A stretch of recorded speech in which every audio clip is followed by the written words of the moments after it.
Hello and welcome to another episode of Stanley Tucci. I'm Hannah. I'm David. Today we're looking at a film from 1994 called Mrs. Parker and the Vicious Circle, which is all about the Algonquin Round Table, an intellectual society that formed during Prohibition at the Algonquin Hotel in New York, with all of the writers and thinkers and humorists of the time, the most prominent ones anyway, sitting around a table and getting drunk off their ass and making sex jokes with each other. Yeah, And that's Tucci is in it somewhere. if you squint. If you squint, Yeah, you may be able to find him.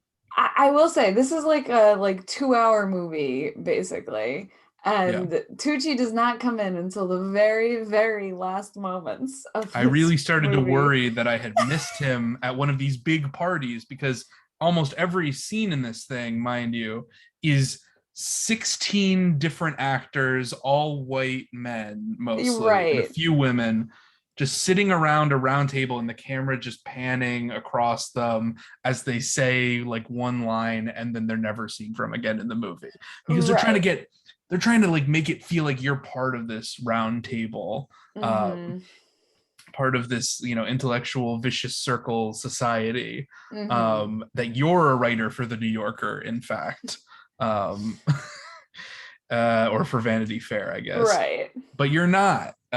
So you're just kind of listening to them say things that probably made sense in 1922 or something, but Right, but that don't really, the jokes don't really land as much no. today. Exactly. So the main character is Dorothy Parker, Mm-hmm. who's a real life poet, playwright, Critic. theory critic, writer, columnist person. They're all like columnists, but so she talks in a very affected way. She's played by Jennifer Jason Leigh, and this is like one of her most respected roles, I think.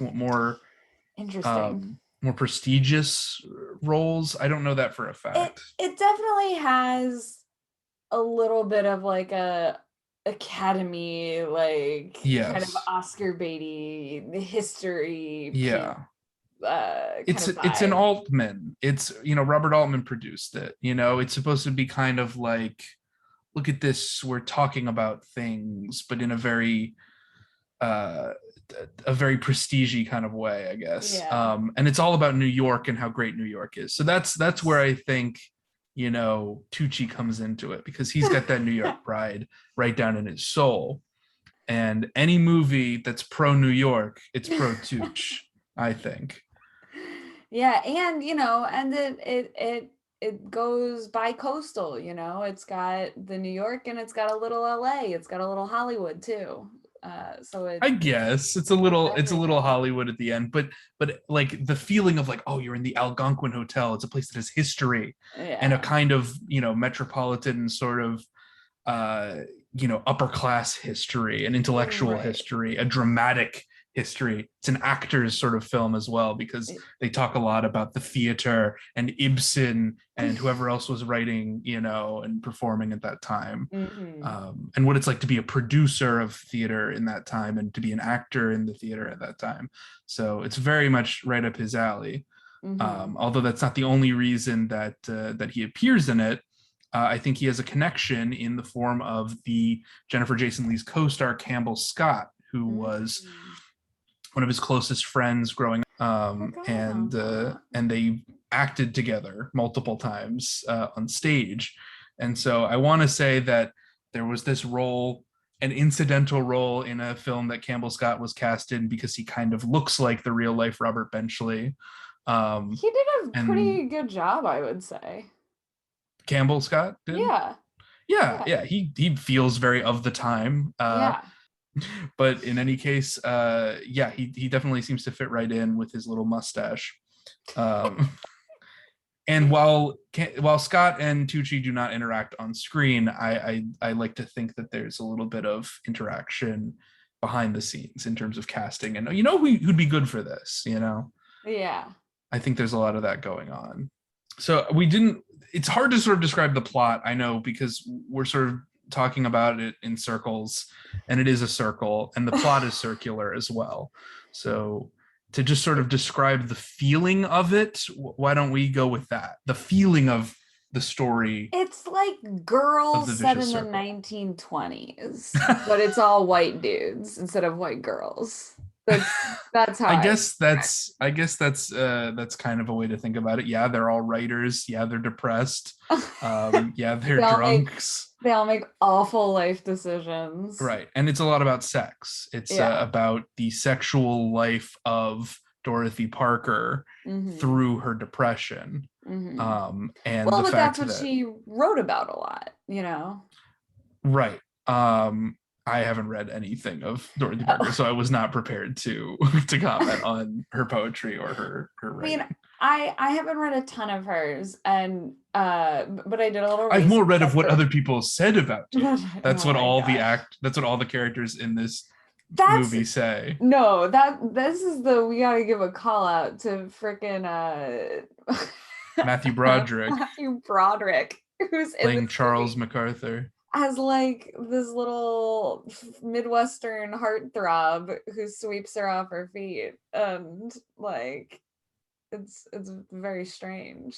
Yeah, well, she gets swept off her feet Well, multiple times, usually by married men, and yes. she self-referentially refers to that, and, while she's smoking a cigarette or taking a drink of something, and just being like, I only fall for married men, and perhaps it's because of my fascination with drinking and my own self-interest. I'm not But doing a like very good impression, but okay, but like the insane mid-Atlantic accent that happens in this movie, like it's next level. Apparently I did a little research and there was a cut of the movie that had to be reshot because people literally could not understand what she was saying at all. right, but that is if you listen to recordings of her specifically or from that era, that Of is kind of how Dorothy. they talked in New York in those kind of upper class circles. That yeah, it's that mid-Atlantic accent. I totally get it, but it's just like The elites, you the can't language of the elites. you gotta be a little bit more comprehensible. Right. But I mean, we were saying earlier that like basically every scene is just like a bunch of people talking over each other, one-upping each other with jokes. Yeah. And I think it's kind of cyclical like that. You'll have a scene like that, and then you'll have a scene of Dorothy Parker drinking alone and being depressed because she just had sex with a guy and he doesn't love her. Uh, Right. and the jokes, they are difficult to understand and they don't really land.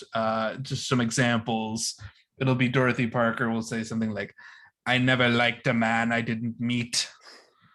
Or someone will say like, oh yes, I've never had sex before, and someone will be like, well, this calls for celebration, Right. because it's like celibate. It's a lot of puns and wordplay, and everyone's Punning like, and the one wit. upping, and why Edna, you look like a man, you almost look like a man. So do you, sir. Right. And she's talking to a man, just like all of these sort of snappy things, but they just Clapbacks. feel like out of an older screenplay, a much older screenplay, which makes Yeah. sense. Yeah, because it's the fucking 20s. And these were the people who wrote a lot of the old screenplays that we get that banter from. Right. Dorothy Parker is perhaps best known today for helping write the script for A Star Is Born. Yep. Yep. Which features briefly at the end of the film when we cut from her time in Prohibition era New York, writing for The New Yorker and Vanity Fair and stuff. And then we cut to the 50s where she's accepting, awards for writing in Hollywood, and she's debased herself by resorting to Hollywood, I think is sort of Mhm. the implication. Would you take it that way as well? Well, no, she gets the award for like her Right. She gets a her Peabody for her. yeah, for her Right. short stories and whatnot. Right, but I mean, I But believe yes, best screenplay also went to A Star Is Born it did. Yes. in that time. Yes. So I'm just saying, like, her prestige going to baseless Hollywood, tomfoolery, Yeah. And she seems to hate that. And I think we're supposed to hate it too. We're supposed to think of it as base and crass and not real intellectual work. Yeah, yeah. I mean, I think she certainly views it that way. She's definitely a woman with strong opinions. That is made very clear Yeah. throughout the film.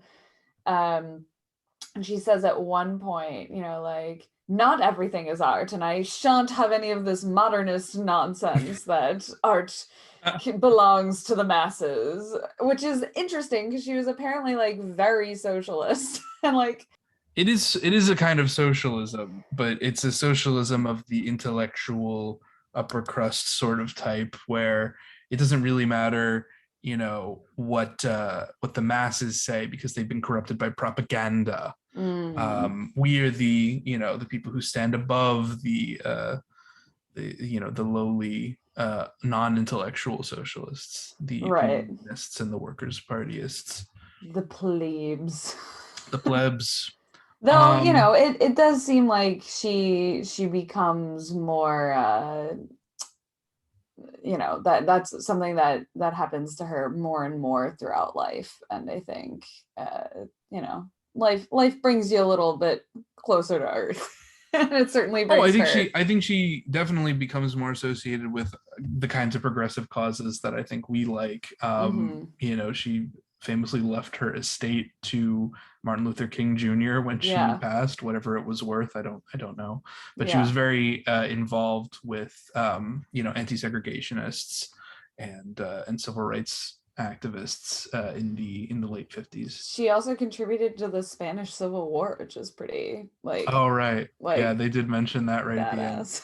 So, one of the interesting things that they're doing is, from a filmmaking perspective, is they put all of the modern scenes in black and white and all of the Hmm. older scenes not in black and white. Yeah, it's because Because, the 20s were so colorful. right.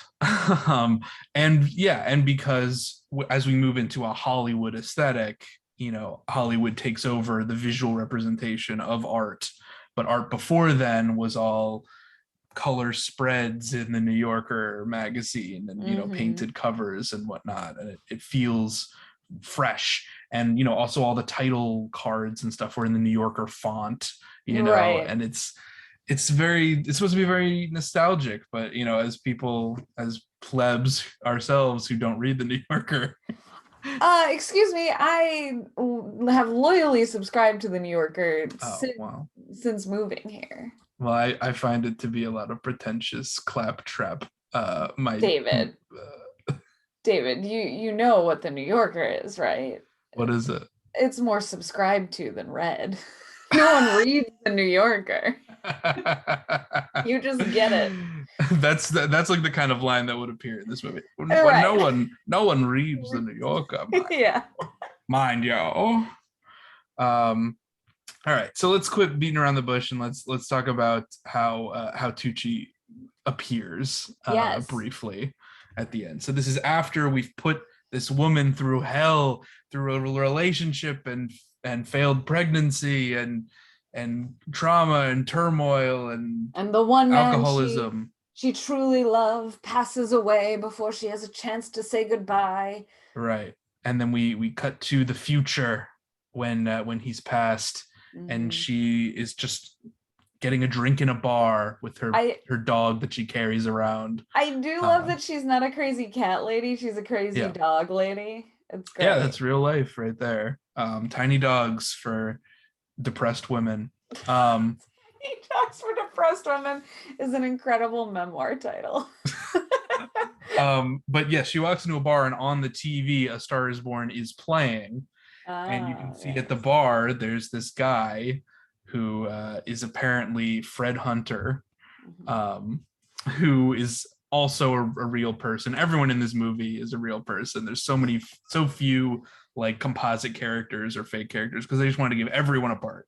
Yeah. Um, and it's Tooch, and he's wearing a nice dapper little suit, very 60s look, and he just is like, "Why that's Dottie Parker? I know her." And goes I over to her and worked is in like, Hollywood. you may not remember me, but we used to work together. I was in a film of yours. And he's just being very polite, and she's just like, I don't know what's happening or where I am, Well, but he's I don't being like you and I don't like Hollywood. right. Well, he's being polite, but he's also definitely clearly trying to get her to like talk him up in front of these girls and Yeah, kind of yeah, yeah. like, impress them with all of his Hollywood connections. Right. I did like the Um, line where he says, I got cut out of the film. And then it's like, yeah. well, if the screenplay is actually got produced, I probably got cut out too, honestly. Or something like that. It's like, yeah, her work is no longer in the finished product either. And she says, happily, I'm away from Hollywood now. Yes. She doesn't like it there. And she Um, references the blacklist yes. for people in Hollywood, saying Hmm. like the director went to jail for that movie for being an American in the US of A. Hmm. And then Tucci just kind of hints at it too, like he doesn't want to say the blacklist or the Right. communist Yeah. thing. He's like, oh, you mean because of the yeah. That she was So it's a like, subtle yes. performance, and it's a bit part. It's a real bit, But he does but good. yeah, I think he's a charming way to sort of end the film. Yeah. And it's an important part, I think, the guy who recognizes you from the old world. Well, It's in a lot that's of these biopics that are right. depressing. Yeah, I mean, I just like, Tucci has played a lot of villains in these past few That's movies, true. but Yeah. like he himself is so charming that I feel Yes. like he accidentally makes these villains like very charming, Right. So when he's Like, actually trying to play charming, it comes across very natural yes, and not exactly forgettable, but almost no, like it just sort of washes over you, and right. it's just a little bow on it. Right, but I think anyone else playing this part would have come off as a lot more sleazy, as a lot Yes. more I think you're right. abrasive.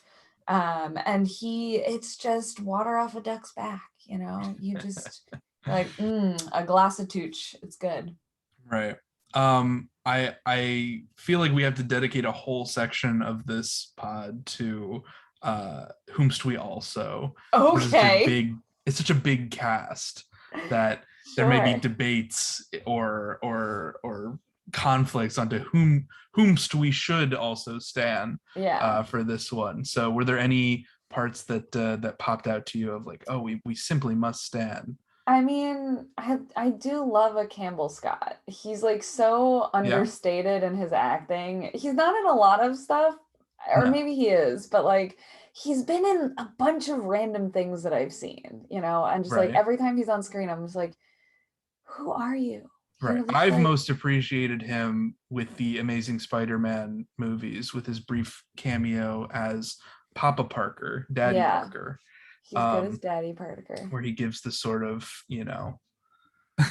the fatherly advice and then dies and then maybe comes back, Maybe? and it maybe was a cut scene and didn't really belong in the movie. But whatever, that's the Spider-Man franchise, and that's what I love about it.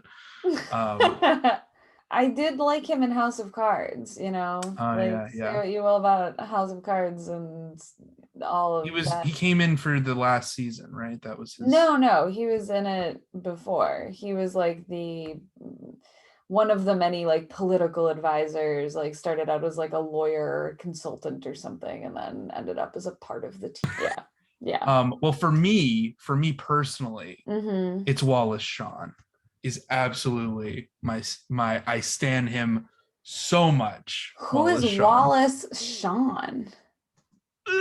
That hurts me. It hurts me right here. Oh, I know who it is. He's It's the Nebbish. He's Vizzini. he's the inconceivable guy. Everyone knows him Yes. as the inconceivable guy. Yeah. Fizzig No, he's Vizzini. Fezzik is Vincini. the Andre the Giant. You're right. He's Vincini. I've forgotten his name in The Princess Bride, where Oh, do he you really stand him then? No. that's his iconic role. But I love him in so many other things. He's famous for My Dinner with Andre as well. Yes. But if you're less of an intellectual like me, you might just know him as Rex from the Toy Story movies. Um, Yes. or otherwise for plenty of other voice acting roles because he's such an iconic voice. And in this Yeah. film he plays just like the waiter that keeps getting shat on by everybody, and he's just Yeah, like, but so there will he's the only be one. 5 of you dining tonight, and then like 16 other people come and he's like, okay, so this is it, right? Like just the put upon It server character, and I it's guess more of a so maitre d'. yeah, it's so funny because it feels like this is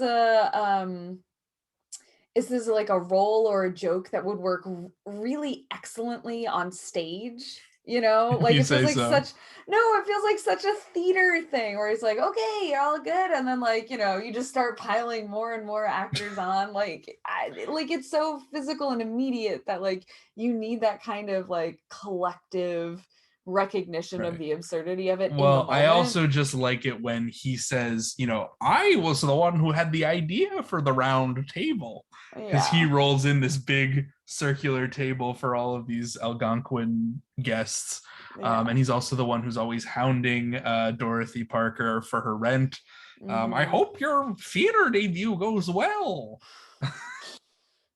3 months late on rent. Yikes. So he's great. Also, I'd like to give a shout out to Martha Plimpton, who plays Yes. Jane Grant, one of the co-founders of the New Yorker, with her husband Harold Ross. Mhm. Um, Martha Plimpton, you may know from Goonies, but I really connected with her in Raising Hope, Yeah, which was she's a great. short-lived sitcom that she started and won some awards for. And I think, yeah, she's great. She's an activist for, women's rights and abortion rights, Mhm. and very outspoken. And she just, she gives a great performance here, but it's Yeah. it's very backgroundy because there's just so many. It's a So huge many people.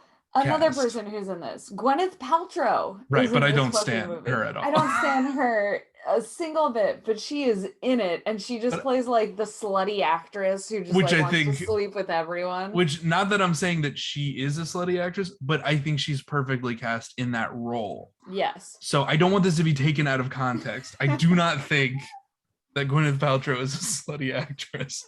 I do think that she can play one with aplomb, that Yes. as somebody who is just catty and always shitting on Dorothy Parker, she is so believable in that. Yeah. It's interesting because we watched her as Emma recently Yes. for Talking Tropes. Right. And this felt like a very similar kind of role, like upper crust, like catchy Right. drama, like, oh darling, you're wearing that. Ooh. Right. Um and Matthew Broderick, we mentioned, is in this. yes, but Peter I also don't care Gallagher, for Matthew Broderick's acting ever in any that's situation. that's fair. That's just me. Um, Peter Gallagher is in this. Yes. I know him most recently from um Grace and Frankie. He plays Jane Oh, Fonda's like new love interest. I see. And he's very young and very attractive in Right. this movie. And as for film connections, we have Jennifer Beals, who Hmm. plays Gertrude Benchley, Robert Benchley's, you know, sort of like boring, non-intellectual wife, Hmm. who is so not the right fit for him, but Dorothy Parker is. But Jennifer Beals, you may remember from In the Soup, Hmm. where she played the love interest for Steve Buscemi. Um, in a Yeah. little interesting role. Do I we think it's a big cast. It's a lot of It's white huge. people. So many fucking white people who, especially in like the period costumes, and like they're all Yeah. constantly wearing like hats. So like Yes. you just can't tell who anyone fucking is. And they're all speaking again in these like indecipherable mid-Atlantic accents half Right. the time. And it's just a lot. Right. And if you look up trivia for this film, you'll know that the son of Robert Benchley. Peter Benchley has a brief cameo in No. the film even. So it's going for this like, hey, everybody's here, everybody knows somebody. Wallace Shawn, he's a real life socialist, he's a real life intellectual guy, he's a playwright, and his dad wrote for the New Yorker, was an editor for the New Yorker, something like that. The gang's all here and everyone's just talking over each other, and it's like an experimental, like, how do you do a scene where everyone gets a line? Right. Yeah. But it's not very entertaining to me, at least. It was not a particularly entertaining movie. It was interesting, and it did make me curious about like who all these people actually were. Reading about the Algonquin Round Table and how all of their lives have all this complexity. But I think the choice to make it just about Dorothy Parker is an odd one. Yeah. Because she doesn't really grow a lot or change that much. She gets into a vicious circle, a cycle of self-abuse and drinking and trying to, feed her depression with sex, and then becoming angry because the men are not treating her as a real person. Right. And she just sort of ends up spiraling in that forever. Yeah. And never breaking out of it. And there's not much plot for that reason. I don't know. Have you anything to add? Yeah, it definitely just kind of wanders through her life. I wouldn't necessarily recommend it. I think a book about the lives. It makes me want to read a book about the life of Dorothy Parker, or Robert Benchley, or which maybe Jane Grant. Maybe that was the goal of this movie. Maybe they definitely Edna Ferber. I thought she seems like an interesting character. Yeah. One of these never came out lesbians or asexuals who just never ever has a recorded sexual experience with anyone. I'm interested. Very Gertrude Stein-esque in certain ways. So I don't know, maybe we've sold you on this film unintentionally, with all the things that we didn't like about it, but that's all I've got to say about it. Yeah. If we did sell you, tweet at us at Talking Tropes. Just kidding. It's time for Tucci News. Woo! We thought, in honor of Dorothy Parker and the idea that marriage is what brings us together today. Right. More Princess Bride.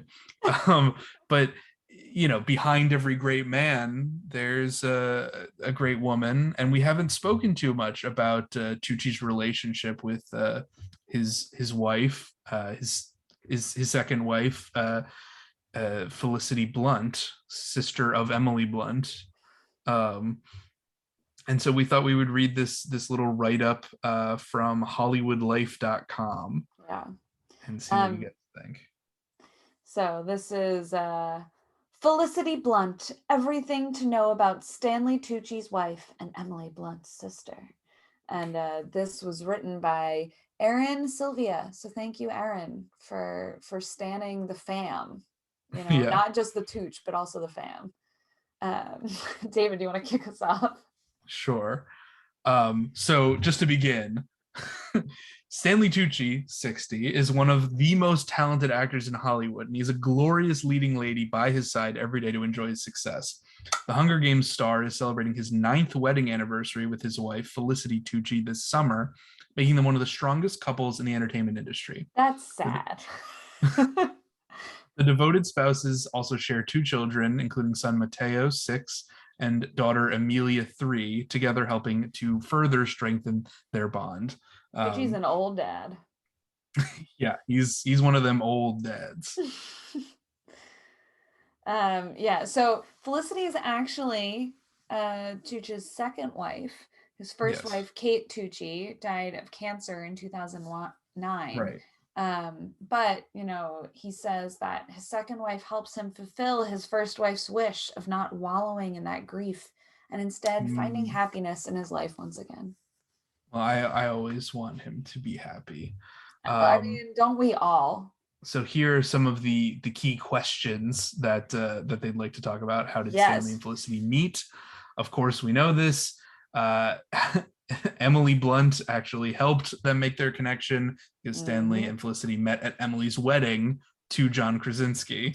Which took place at George Clooney's lake house. Right. So, it's Hollywood. Everybody, knows each other. Everyone's worked with each other, especially Tucci. Right. And of course, Tucci ends up marrying Felicity about 2 years later. And this is the Tucci fun fact of the week. Steve Buscemi was Stanley Tucci's best man at his second wedding. How fun! Oh, wow. I love it. They're besties. Right. So Felicity Blunt is originally from England. That's why they live in London now. She works there as a literary agent at Curtis Brown. And she works on cookbooks, thrillers, suspense, crime, and historical and literary fiction, which may have been helpful or useful in the food memoir that Tucci has written, which is coming out, I think, later this year. Yes, and they co-wrote a cookbook together as well. Oh, I see. That's great. Yeah, she's connected. He's connected. It makes sense. Another fun fact. I don't know how fun it is, but another fact is that she met Stanley's late wife Kate before Kate passed away. They met at a movie premiere for The Devil Wears Prada because Felicity was in that movie. No, Emily was. Or Emily, excuse me, Emily was in that movie. Yeah. Felicity's not in movies. Right. But that's why Tucci was at Emily's wedding. We're telling this whole story out of order, but it's okay. So is the article. And there's apparently a picture of the two of them together, which I think is very interesting and a little spooky. Oh, wow. Yeah.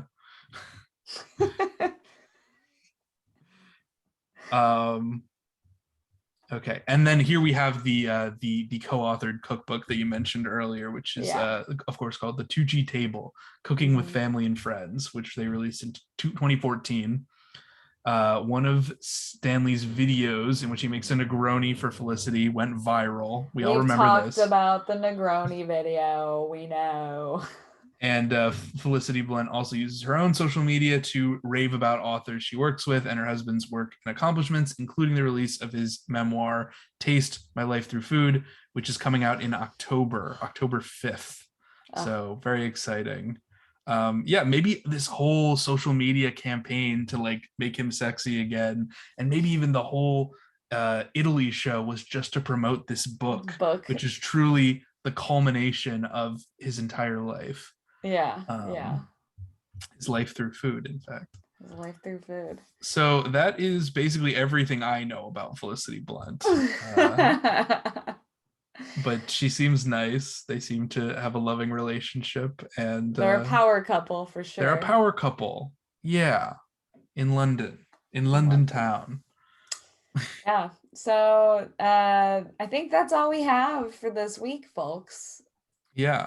Let us know if you have a special connection to Mrs. Parker and the Vicious Circle, this strange sort of film. Yeah, if anyone stands this movie, I'd be fascinated to know. Yeah, I'd be interested to see if it's anyone's favorite movie, given that it requires a sort of familiarity with the Algonquin Round Table, I think, to truly appreciate it. Yeah. So, like, what kind of life are you living where you're obsessively reading, the works of 1920s Benchley columnists? Yeah. Let us know. Yeah. And who's your favorite New Yorker writer today? And will they be the subject of a vicious circle years from now? All right. We'll never know. I'll see you guys next week with another Talking Tropes. Bye-bye. Bye.